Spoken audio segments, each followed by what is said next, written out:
मुझे आज से लगभग 3 साल पहले मेजेंटा लाइन के उद्घाटन का सौभाग्य मिला था। आज फिर इसी रूट पर देश की पहली पूरी तरह से ऑटोमेटेड मेट्रो, जिसको हम बोलचाल की भाषा में ड्राइवरलेस मेट्रो भी कहते हैं, इसका उद्घाटन करने का अवसर मिला। ये दिखाता है कि भारत कितनी तेजी से स्मार्ट सिस्टम की तरफ आगे बढ़ रहा है। आज नेशनल कॉमन मोबिलिटी कार्ड, इससे भी दिल्ली मेट्रो जुड़ रही है। पिछले साल अहमदाबाद से इसकी शुरुआत हुई थी। आज इसका विस्तार दिल्ली मेट्रो की एयरपोर्ट एक्सप्रेस लाइन में हो रहा है। आज का यह आयोजन अर्बन डेवलपमेंट को अर्बन रेडी और फ्यूचर रेडी करने का प्रयास है। साथियों, भविष्य की जरूरतों के लिए देश को आज तैयार करना, आज काम करना, ये गवर्नेंस का अहम दायित्व है। लेकिन कुछ दशक पहले जब शहरीकरण, अर्बनाइजेशन का असर और अर्बनाइजेशन का भविष्य दोनों ही बिल्कुल साफ था, उस समय एक अलग ही रवैया देश ने देखा। भविष्य की जरूरतों को लेकर उतना ध्यान नहीं था, आधे अधूरे मन से काम होता था, भ्रम की स्थिति बनी रहती थी। उस समय तेजी से शहरीकरण हो रहा है, लेकिन इसके आफ्टर इफेक्ट्स से निपटने के लिए हमारे शहरों को उतनी तेजी से तैयार नहीं किया गया। परिणाम यह हुआ कि देश के बहुत से हिस्सों में शहरी इंफ्रास्ट्रक्चर की मांग और पूर्ति में बहुत ज्यादा अंतर आ गया। साथियों, इस सोच से अलग आधुनिक सोच ये कहती है, शहरीकरण को चुनौती न मानकर एक अवसर की तरह इस्तेमाल किया जाए। एक ऐसा अवसर जिसमें हम देश में बेहतर इंफ्रास्ट्रक्चर बना सकते हैं, एक ऐसा अवसर जिसमें हम ईज ऑफ लिविंग बढ़ा सकते हैं। सोच का ये अंतर शहरीकरण के हर आयाम में दिखता है। देश में मेट्रो रेल का निर्माण भी इसका एक उदाहरण है। दिल्ली में ही मेट्रो की चर्चा बरसों तक चली, लेकिन पहली मेट्रो चली अटल जी के प्रयासों से। यहां तो मेट्रो सर्विस के इतने एक्सपर्ट्स इस कार्यक्रम में जुड़े हैं, वो भी इसे भलीभांति जानते हैं कि मेट्रो निर्माण की क्या स्थिति थी। साथियों, साल 2014 में जब हमारी सरकार बनी, उस समय सिर्फ 5 शहरों में मेट्रो रेल थी। आज 18 शहरों में मेट्रो रेल की सेवा है। वर्ष 2025 तक हम इसे 25 से ज्यादा शहरों तक विस्तार देने वाले हैं। साल 2014 में देश में सिर्फ 248 kilometre 248 kilometre metro line operation थी। आज ये करीब 3 गुनी यानी 700 किलोमीटर से ज्यादा है। वर्ष 2025 तक हम इसका विस्तार 1700 किलोमीटर 1700 किलोमीटर तक करने का प्रयास कर रहे हैं। साल 2014 में मेट्रो पर सवारी करने वालों की संख्या 17 लाख प्रतिदिन थी। अब यह संख्या 5 गुना बढ़ गई है। अब 85 लाख लोग हर दिन मेट्रो से सवारी करते हैं। याद रखिए, ये सिर्फ आंकड़े नहीं हैं, ये करोड़ों भारतीयों के जीवन में आ रही ईज ऑफ लिविंग के प्रमाण है। ये सिर्फ ईंट, पत्थर, कंक्रीट और लोहे से बने इंफ्रास्ट्रक्चर नहीं, बल्कि ये देश के नागरिकों, देश के मिडिल क्लास की आकांक्षा पूरा होने के साक्ष्य हैं। साथियों, आखिर ये परिवर्तन, ये बदलाव आया कैसे? ब्यूरोक्रेसी वही है, लोग वही हैं, फिर कैसे इतना तेज काम हुआ? इसकी वजह यही रही कि हमने शहरीकरण को चुनौती नहीं बल्कि अवसर के रूप में देखा। हमारे देश में पहले कभी मेट्रो को लेकर कोई नीति ही नहीं थी। कोई नेता कहीं वायदा कराता था, कोई सरकार किसी को संतुष्ट करने के लिए मेट्रो का ऐलान कर देती थी। हमारी सरकार ने इस एडहोकिज्म से बाहर आकर के मेट्रो के संबंध में पॉलिसी भी बनाई और उसे चौतरफा रणनीति के साथ लागू भी किया। हमने जोर दिया स्थानीय मांग के हिसाब से काम करने पर। हमने जोर दिया स्थानीय मानकों को बढ़ावा देने पर। हमने जोर दिया मेक इन इंडिया के ज्यादा से ज्यादा विस्तार पर। हमने जोर दिया आधुनिक टेक्नोलॉजी के उपयोग पर। साथियों, आप में से अधिकांश लोग ये जानते हैं कि देश के अलग अलग शहरों की अलग अलग आवश्यकताएं, अलग अलग आकांक्षाएं और अलग अलग चुनौतियां होती हैं। अगर हम एक ही फिक्स मॉडल बनाकर मेट्रो रेल का संचालन करते तो तेजी से विस्तार संभव ही नहीं था। हमने ध्यान दिया कि मेट्रो का विस्तार, ट्रांसपोर्ट के आधुनिक तौर तरीकों का इस्तेमाल शहर के लोगों की जरूरतों और वहां की प्रोफेशनल लाइफस्टाइल के हिसाब से ही होना चाहिए।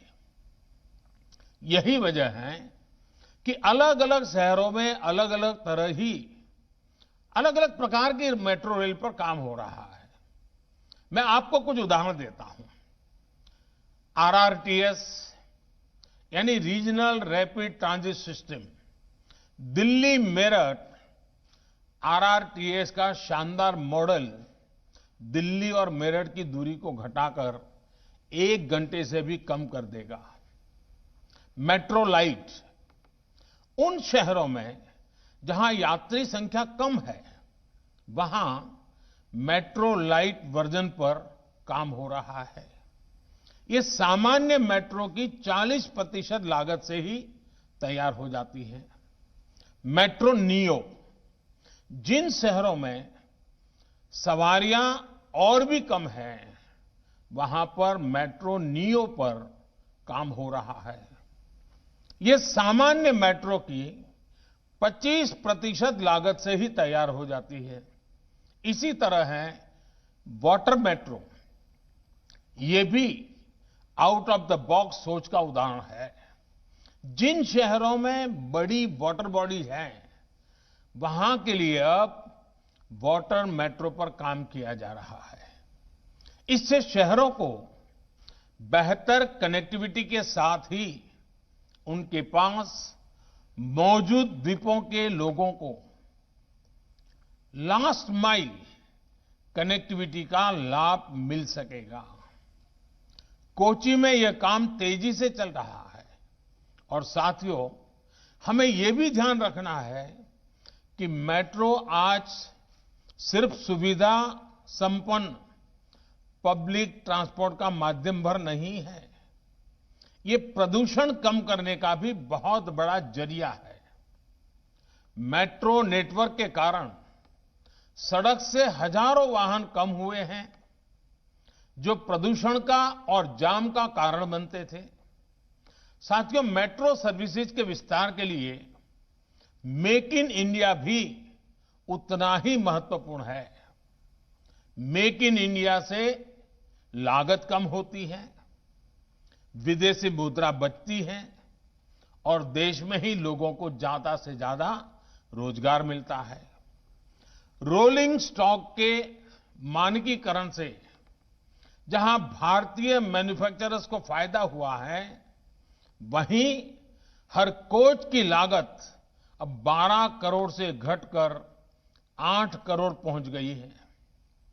साथियों, आज 4 बड़ी कंपनियां देश में ही मेट्रो कोच का निर्माण कर रही हैं। दर्जनों कंपनियां मेट्रो कंपोनेंट्स के निर्माण में जुटी हैं। इससे मेक इन इंडिया के साथ ही आत्मनिर्भर भारत के अभियान को मदद मिल रही है। साथियों, आधुनिक से आधुनिक तकनीक का इस्तेमाल ये समय की मांग है। अभी मुझे बिना ड्राइवर के चलने वाली मेट्रो रेल का उद्घाटन करने का अवसर मिला है। आज इस उपलब्धि के साथ ही हमारा देश दुनिया के उन चुनिंदा देशों में शामिल हो गया है जहां इस तरह की सुविधा है। हम ऐसे ब्रेकिंग सिस्टम के भी प्रयोग कर रहे हैं जिनमें ब्रेक लगाने पर 50% ऊर्जा वापस ग्रिड में चली जाती है। आज मेट्रो रेल में 130 मेगावाट सोलर पावर का इस्तेमाल किया जा रहा है, जिसे बढ़कर 600 मेगावाट तक ले जाने का इरादा है। आर्टिफिशियल इंटेलिजेंस उसका उपयोग करते हुए आर्टिफिशियल इंटेलिजेंस लेस प्लेटफॉर्म और स्क्रीनिंग दरवाजे, इन आधुनिक तकनीकों पर भी काम तेजी से चल रहा है। साथियों, आधुनिकीकरण के लिए एक ही तरह के मानक और सुविधाएं उपलब्ध कराना बहुत जरूरी है। राष्ट्रीय स्तर पर कॉमन मोबिलिटी कार्ड इसी दिशा में एक बड़ा कदम है। कॉमन मोबिलिटी कार्ड का लक्ष्य बिल्कुल स्पष्ट है। आप जहां कहीं से भी यात्रा करें, आप जिस भी पब्लिक ट्रांसपोर्ट से यात्रा करें, ये एक कार्ड आपको इंटीग्रेटेड एक्सेस देगा। यानी एक कार्ड ही हर जगह के लिए पर्याप्त है। ये हर जगह चलेगा। साथियों, मेट्रो के सफर करने वाले जानते हैं किस तरह अक्सर सिर्फ एक टोकन लेने के लिए कितनी कितनी देर लाइन में लगे रहना होता है। दफ्तर या कॉलेज पहुंचने में देर हो रही है और ऊपर से टिकट की परेशानी। मेट्रो से उतर भी गए तो बस का टिकट। आज जब हर किसी के पास समय की कमी है तो रास्तों में समय नहीं गंवाया जा सकता। एक जगह से दूसरी जगह जाने के लिए ऐसी दिक्कतें अब देश के लोगों के सामने रुकावट न बने, हम इस दिशा में काम कर रहे हैं। साथियों, देश के सामर्थ्य और संसाधनों का देश के विकास में सही इस्तेमाल हो, ये हम सभी की जिम्मेदारी है। आज तमाम व्यवस्थाओं को एकीकृत करके देश की ताकत को बढ़ाया जा रहा है। एक भारत श्रेष्ठ भारत को मजबूत किया जा रहा है। One nation one mobility card की तरह ही बीते वर्षों में हमारी सरकार ने देश की व्यवस्थाओं का एकीकरण करने के लिए अनेक काम किए हैं। वन नेशन वन फास्टैग ने देश भर के हाईवे पर ट्रैवल सीमलेस हुआ, अनावश्यक रोक-टोक रुकी है, जाम से मुक्ति मिली है, देश का समय और देरी से होने वाला नुकसान कम हुआ है। वन नेशन वन टैक्स यानी जीएसटी ने देश भर में टैक्स का जाम समाप्त हुआ है। डायरेक्ट टैक्स से जुड़ी व्यवस्था एक जैसी हुई है। One nation one power grid, इससे देश के हर हिस्से में पर्याप्त और निरंतर बिजली की उपलब्धता सुनिश्चित हो रही है। बिजली का नुकसान कम हुआ है।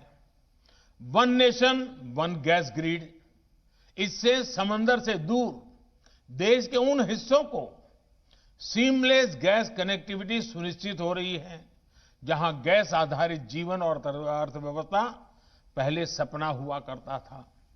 One nation one health insurance scheme, यानी आयुष्मान भारत से देश के करोड़ों लोग एक राज्य में ही नहीं बल्कि पूरे देश में कहीं भी इसका लाभ ले रहे हैं। One nation one ration card, इससे भी एक स्थान से दूसरे स्थान जाने वाले नागरिकों को नया राशन कार्ड बनाने के चक्करों से मुक्ति मिली है। एक राशन कार्ड से पूरे देश में कहीं भी सस्ते राशन की सुविधा संभव हो पाए हैं। इसी तरह नए कृषि सुधारों और इनाम जैसी व्यवस्थाओं से one nation one agriculture market की दिशा में देश आगे बढ़ रहा है। साथियों, देश का हर छोटा बड़ा शहर 21वीं सदी के भारत की अर्थव्यवस्था का बड़ा सेंटर होने वाला है। हमारी दिल्ली तो देश की राजधानी भी है। आज जब 21वीं सदी का भारत दुनिया में नई पहचान बना रहा है तो हमारी राजधानी में वो भव्यता रिफ्लेक्ट होनी चाहिए। इतना पुराना शहर होने की वजह से इसमें चुनौतियां जरूर है, लेकिन इन चुनौतियों के साथ ही हमें इसको आधुनिकता की नई पहचान भी देनी है। इसलिए आज दिल्ली को आधुनिक स्वरूप देने के लिए अनेकों प्रयास किए जा रहे हैं। दिल्ली में इलेक्ट्रिक मोबिलिटी को बढ़ाने के लिए सरकार ने इनकी खरीद पर टैक्स में भी छूट दी है। दिल्ली की सैकड़ों कॉलोनियों का नियमितीकरण हो या फिर झुग्गियों में रहने वाले परिवारों को बेहतर आवास देने का प्रयास, दिल्ली की पुरानी सरकारी इमारतों को आज की जरूरत के अनुसार एनवायरमेंटल फ्रेंडली बनाया जा रहा है। जो पुराना इंफ्रास्ट्रक्चर है उसको आधुनिक टेक्नोलॉजी आधारित इंफ्रास्ट्रक्चर से बदला जा रहा है। साथियों, दिल्ली में पुराने टूरिस्ट डेस्टिनेशन के अलावा 21वीं सदी के नए आकर्षण भी हो, इसके लिए काम जारी है। Delhi international conference, international exhibition, international business tourism, इसका अहम सेंटर होने वाला है। इसके लिए द्वारका में देश का सबसे बड़ा सेंटर बन रहा है।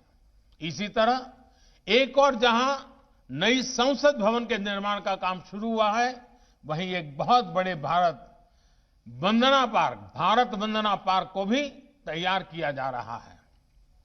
ऐसे हर काम से दिल्ली वालों के लिए हजारों रोजगार भी बन रहे हैं और शहर की तस्वीर भी बदल रही है। दिल्ली 130 करोड़ से अधिक आबादी की दुनिया की बड़ी आर्थिक और सामरिक ताकत की राजधानी है। उसी भव्यता के दर्शन यहां होने चाहिए।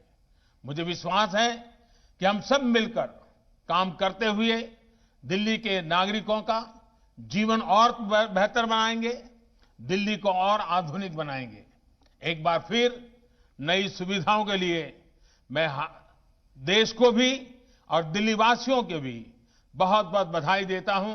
धन्यवाद। बहुत बहुत धन्यवाद माननीय प्रधानमंत्री जी। आपकी प्रेरणादायी वाणी हमेशा ही हमारे अंदर साहस और बल का संचार करती है और साथ ही सपनों को सच। वजीर आजम नरेंद्र मोदी का खिताब आपने सुना। उन्होंने अभी अभी मुल्क की पहली ड्राइवरलेस मेट्रो ट्रेन का इफ्तिताह किया है। पीएम ने इस ड्राइवरलेस ट्रेन को हरी झंडी दिखाई।